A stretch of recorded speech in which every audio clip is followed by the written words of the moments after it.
The Cleveland Launcher HB Turbo.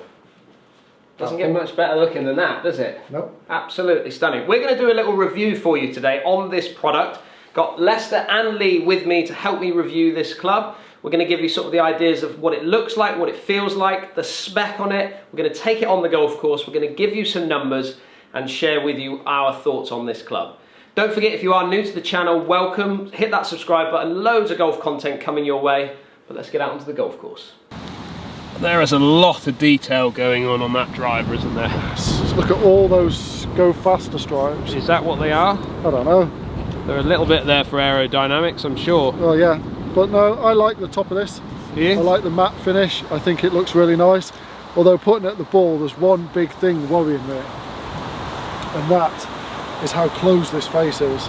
How closed it is? Yeah, like this face, if I just put that down, is sat really closed. Okay. Which worries me that it could possibly pull left. Let's get down and have a little look at that. See, well, it's hard to see when you got on the camera here. I can't see it from the camera, but in your eyes, that's looking a bit toed in. Yeah, it's very toed in. It worries me a little bit. Okay, well, let's see you hit it. Let's get so first impressions. A little bit nervous about how closed it sits for him.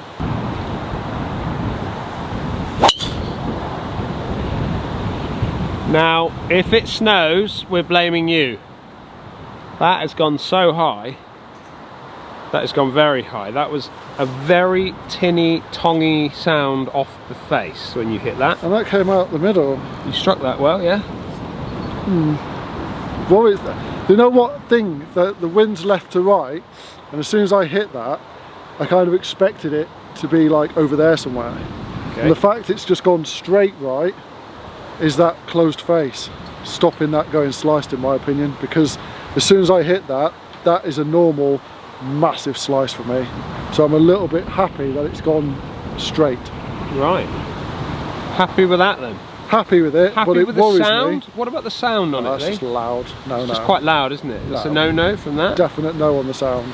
What's interesting is, and we've been out and tested a few other products when we've been out on the golf course today, but the hybrid in this is very thuddy, whereas this is very loud and tinny. Yeah, it's just, so it's really different, isn't it? From that. But Cleveland's have always been loud from history. The high balls has always been a loud. Well, the loud bit is the power bit behind it, isn't it? People think that it's going to go a lot further because of the noise that it makes. Yeah, but so you're happy in the fact that it's pretty much straight. It surprised me that it's not sliced. Yeah. And I take that as a positive. That so you think this club has helped you with that? Yeah. I mean, this driver is designed around forgiveness. So the fact it's not sliced and I'm still in play and I'm just on the right hand side. Yeah. I'll take all day. Okay.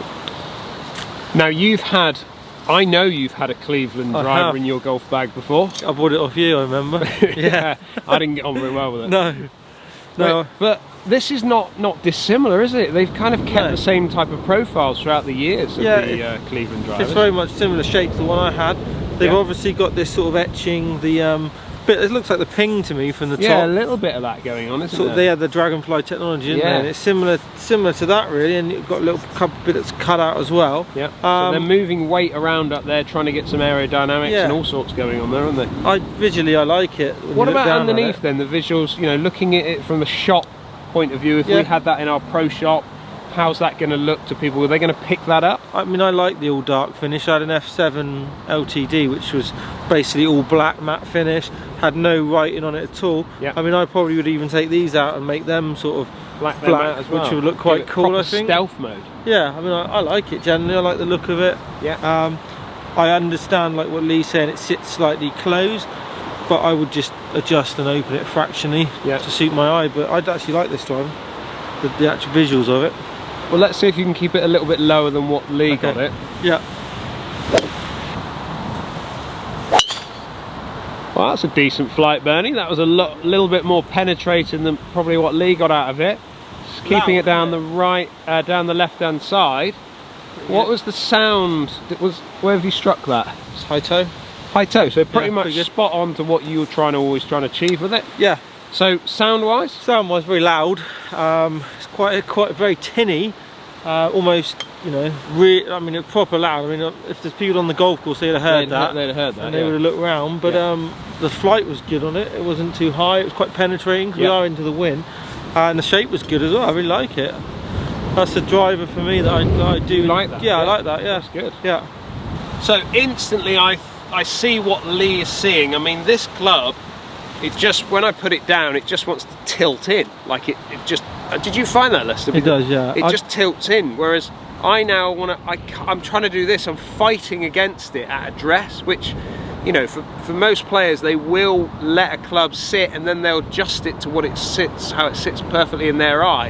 And for me, I'm trying to lean it almost on the back edge, which is trying to twist it back. So that's kind of almost a bit annoying for me from the setup position. I kind of want a driver to just kind of sit.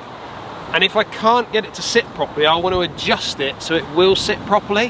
Whereas the unfortunate thing with this setup is we don't have that adjustability, which is probably a bit of a negative in today's market, considering most drivers you buy and most woods you buy are not glued anymore. They're adjustable, which I would say is a slight negative, but I suppose maybe the price point kind of matches kind of into that.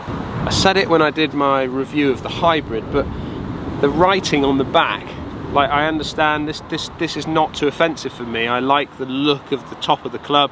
I like these little streaks that come through the head, but the writing on the back, again, I'm not sure I get why that's there.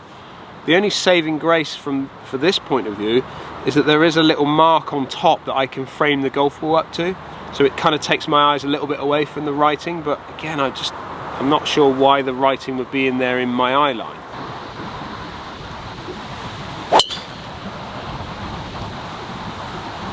Similar line to yours, Bernie. Well struck. Yeah, really well struck. Like, again, probably similar to what Lee said there on his shot.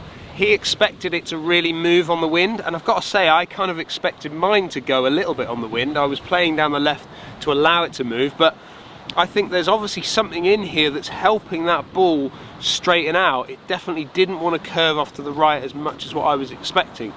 And to me, I think that's probably quite a good thing for lots of golfers out there. So, down the left-hand side here, just in the sort of rough here, is my drive, which is just about 10-15 paces short of Lester's drive, which we're both just down in the left-hand rough. But I've got to say that the penetrating flight that I got from it, and certainly Lester got the same, the penetrating flight they got, for them not to get that far down the fairway, I feel like we've lost yardage somewhere. And maybe they were the low launch, maybe slightly higher spin. What do you think on that? I would have expected, even into the wind, to probably be another 10-15 yards further. Based on the flight that we got? Yeah, because they're both quite penetrating and they're reasonably low. Yeah. And they also look like they weren't moving on the wind, they were almost going straight through the wind. I expected to be 10-15 yards further. Where were you, Lee? In them trees, aren't Where you're in there, are you? Yeah. But it was alright though? Well, considering where you are, here. It was high floating. And how high that so went. You reckon you got a high, low spinner? It must have been, because it wouldn't have gone that distance considering your flights and my flights. I expected it to be back over there somewhere. Well, on that note then, let's head back to the studio now. Let's look at some of the numbers that we got from this driver earlier on, and we'll also get some tech talk from Lee with what Cleveland are saying. Numbers.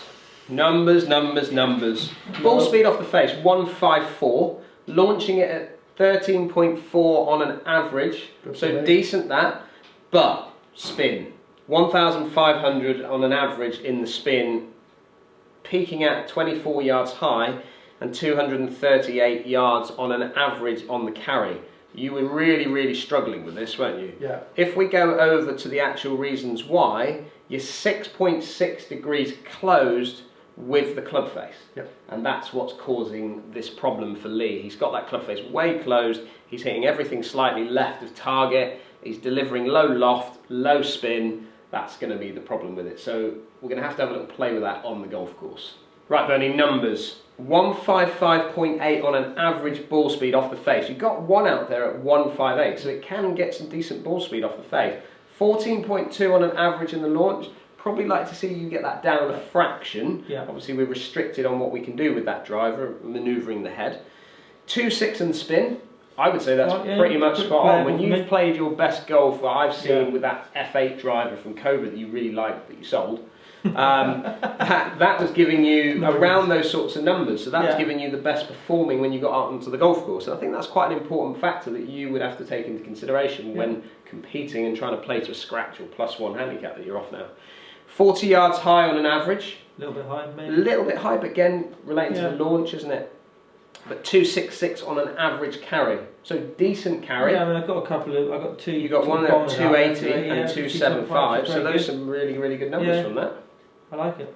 Performance of this driver for me then, 155 on an average ball speed off the face, getting a couple out there at 156, and then I've got another one there at 157. So some really good numbers from the ball speed, which is very similar to what I'd get off my own driver. Launching it at 14 degrees off the face, which is a fraction high from what I would want to get, but spinning it at 2,500 revs, I think that's pretty much spot on for what I would want to get for performing a driver out on the golf course, getting my best results, finding fairways. 38 yards high on an average and 266. This club is getting out there, it's not struggling. 273 is probably my best, but I've also got a 270 in there. So from my point of view, I'm sort of like a 265 kind of guy with my driver. So to get 266 on an average and get a couple out there at above 270 is very impressive.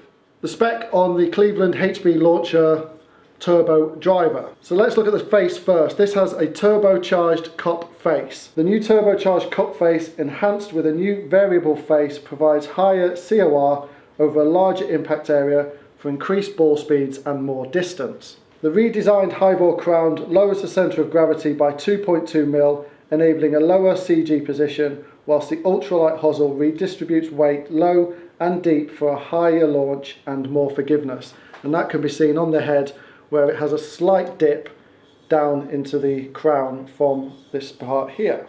So although you can't see it in its actual head, there is deep weighting within the head, and this is designed to change the MOI and give more forgiveness and puts the CG a little bit lower to aid the launch of these drivers. And also specifically designed for the Launcher HB Turbo is the Miyazaki Counterbalanced shaft. It's been produced for Cleveland especially for this driver, and that makes the centre of gravity raised higher towards the grip, which is there to aid the launch of the driver at impact.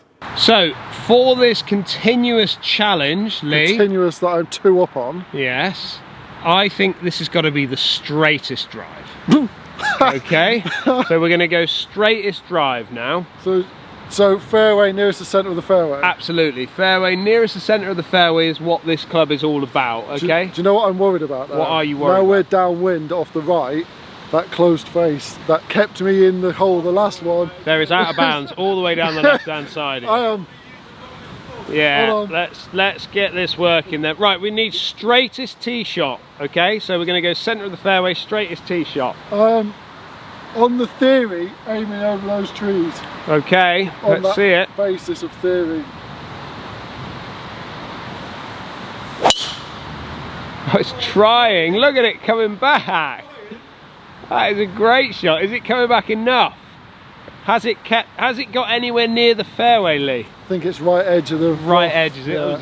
I could see what you're doing though. You're playing for that club being towed in slightly, aren't you? To be honest though, I love that shape. I love that flight. Well, what's nice is for you to know that it's not going to go right on you. Yeah. No, I mean, the one that I thought was going to go right went straight. Yeah. Played for a bit of a draw and it came around lovely. It's, if you suffer with a slice, that can sometimes be in my arsenal once or twice around maybe. Yeah. This could be one of those ones that just helps you. A lot of help. Stop that slice and maybe keep you playing a bit lower. Decent numbers in the studio again for you. Yeah.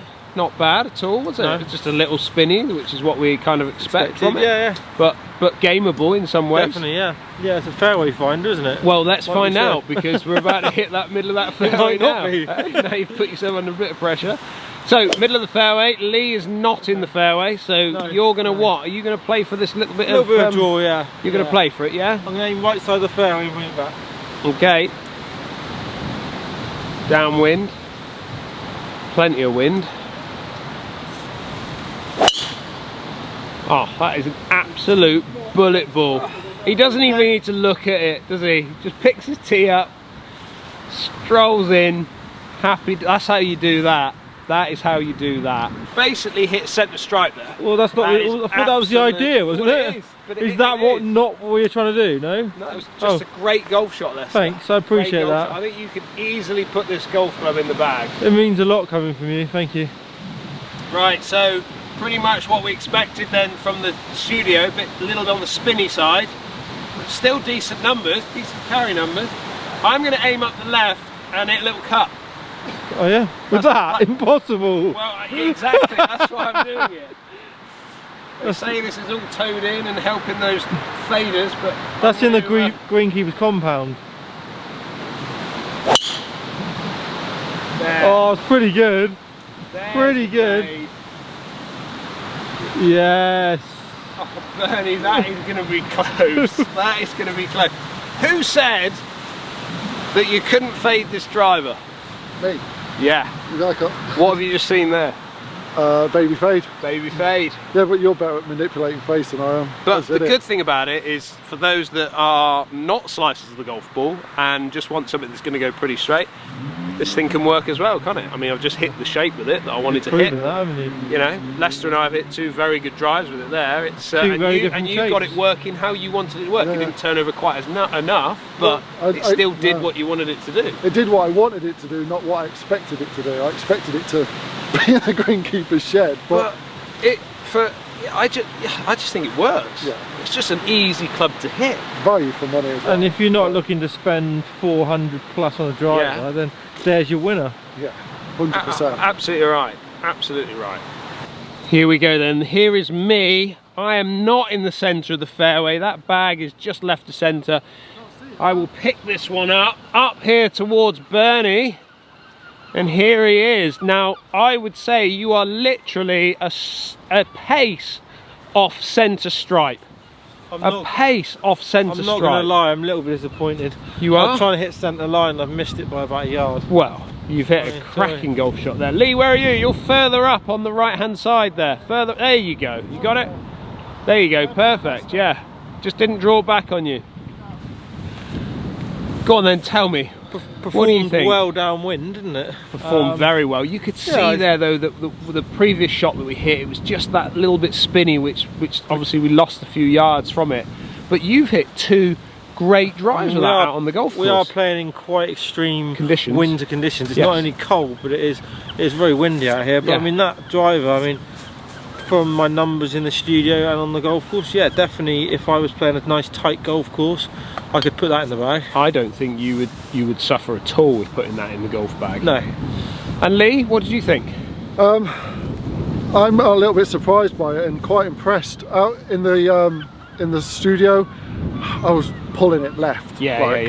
I could not keep this on the planet. Out here, the first drive I thought was going to slice cave straight, and I'm really surprised with how far up this is, like level with Leicester, and it's like, considering I didn't even hit a fairway, so that's gone there in the rough. Yeah.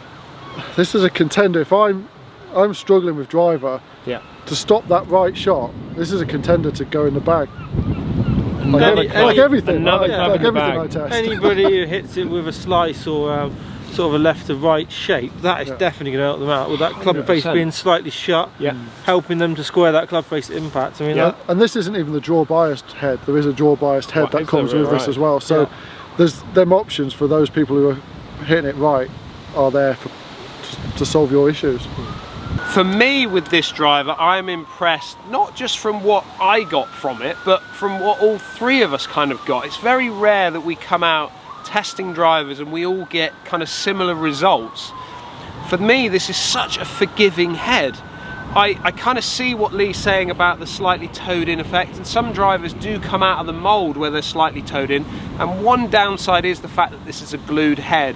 If you could adjust that, maybe open the face up a little bit, it could definitely work as a really high contender for probably lots of players. But when you're sort of reliant on how it comes out of the mould, and this one certainly sat towed in, for someone like me, I'm having to adjust. Lee probably didn't adjust quite as much in the studio, but then as he's on the golf course, he's starting to manipulate that face just maybe that little bit more. But again, Leicester hitting his driver, you know, he hit two fantastic tee shots out here on the golf course with it. And for a player like Leicester who kind of jumps around a bit with his driver, lose a bit of confidence, from round to round, I think something like this would really work quite nicely for him. Just a little bit more spin, maybe a little bit more manageable on the golf course. And yeah, for me, this is an absolute winner. It's got the whole kind of package that I would want to be looking for when I was fitting drivers for lots of golfers.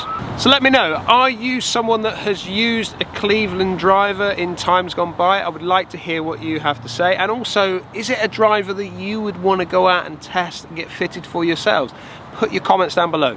Don't forget, if you're new to the channel, hit that subscribe button. Give us a thumbs up if you like what we're doing with our reviews, 3 different opinions on it. And as always, stay safe, and we'll catch up with you again soon.